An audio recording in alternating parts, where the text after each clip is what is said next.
Hello, my friends. Welcome to Talk to Me Tuesday for Tuesday, June 30th, 2026. This is Jennifer.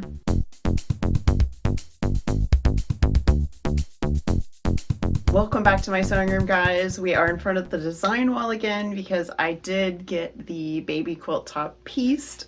Thank you so much for all your compliments and your sweet words about the design. I've already been contacted by several people asking me if I was going to share this pattern. I am not. I am not going to share this pattern. I designed this for my first grandchild and it is not going to be shared. I'm sure you could reproduce it using patterns available out in the wild. These are just 6-inch blocks and this guy's 18 inches. I do still share patterns from time to time, but every once in a while I make something really special just for one person and then I don't share it because I want it to be the only one. I've zoomed in a little bit because I want to show you guys the eyes on the fox. So these I actually designed in Embrilliance, which is the embroidery design software that I use. They have a free version that you can try out on their website. There are plenty of other design softwares you can use as well. But what I did was I took a circle and made that an applique patch and then put on top of that the sort of little moon pattern to give him the little sparkles in his eyes. And I'll share a little close up here so you guys can see what his eyes look like stitched on. I obviously did not get this quilted, but I do have the quilt back, which I had before the quilt, and this actually inspired the design. So this will be the quilt back for this quilt top. And this is a Riley Blake called Market Street. It's actually from a few years ago. This is 2023. And if you're looking for this specifically, the pattern is C14122. It is a sort of a muted rainbow, which I think goes perfectly with the design that I created. And I'm thinking maybe just to incorporate and make this a little bit more of a complete rainbow, I might be doing a red binding. I had a very busy week last week doing a lot of other things, so I didn't get a whole lot else done. I actually did this, I think, on Friday. The other couple things that I finished were 2 more of the mask panel bibs. I'm actually getting close to the end. I think I only have a couple of these left.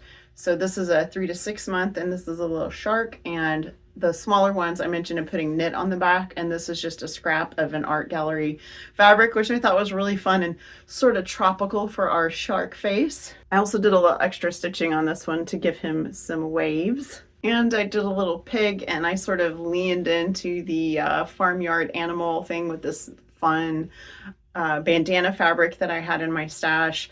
And this again has just a knit on the back. This is the white knit that I put on a bunch of the other bibs as well. Today I'm wearing a blouse that I actually altered before my trip to Albuquerque, probably a couple weeks before, when I was doing all the shirts that tied in the front and the back. This was a shirt I already had that was sort of a scarf shirt. I'll step back so you can see it. So it had like the sort of butterfly wings here. So it was a little too big. So I went ahead, I took out those seams. And then because of the way it was made, I gathered it here. I used the bits that I cut off the sides to make the tie. And this one I'm actually wearing flipped. So I tied this one here first, and then the bow on this one is in the back. So this shirt's totally reversible. So I've worn it both ways, and I thought this was kind of fun to wear it with the bow on the back.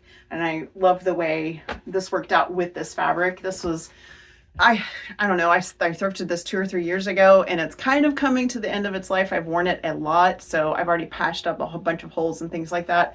So this was more just to kind of see if I could do this, if it would work with one of this style shirts, and it definitely does. So I have a couple more like this that, while I like them, I'm kind of over that style and I'm kind of ready for something different. So I might consider doing this, or I might just alter them and make them into a regular blouse.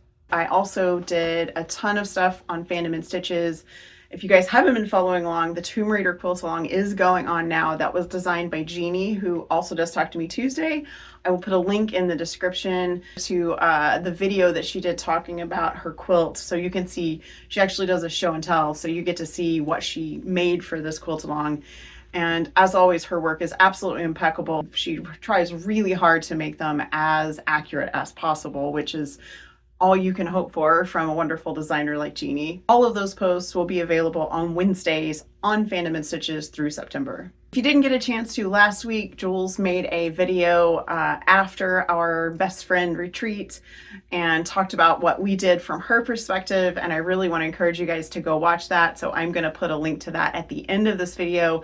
Instead of having like my last week's video, you'll see Jules floating around on the screen. So you guys, if you haven't watched that, go check that out. I'll also put a link in the description, because it's always fun to get to see both points of view from both of us when we have had a visit together. I didn't share nearly everything that we did because there was just so much and we had such a nice time. We did a lot of hand stitching and other just lovely things. I mentioned obviously that we worked on my baby quilt together, and guys, it's already been over a week and I'm still just full of that best friend love. So you guys, that is going to be it for me this week. I will put a little bit of bird feeder cameo in at the end. I've had some really good hummingbird visitors just recently. They are so fast that their wings tend to glitch out the camera. And some of my best action is in the morning, and I've been trying to figure out a different way to position my camera because I tend to get a lot of morning sun, which gives them a really magical glowy effect, but also kind of washes out their colors. So I am going to try to figure that out. And yeah, so stay for that if you're interested in the bird feeder cameras. So that's going to be it, my friends. I hope you have a really wonderful week. I hope you have a crafty week wherever you are. Hug the ones you love. I hope you get some crafty time in, and I will see you guys next week. Bye.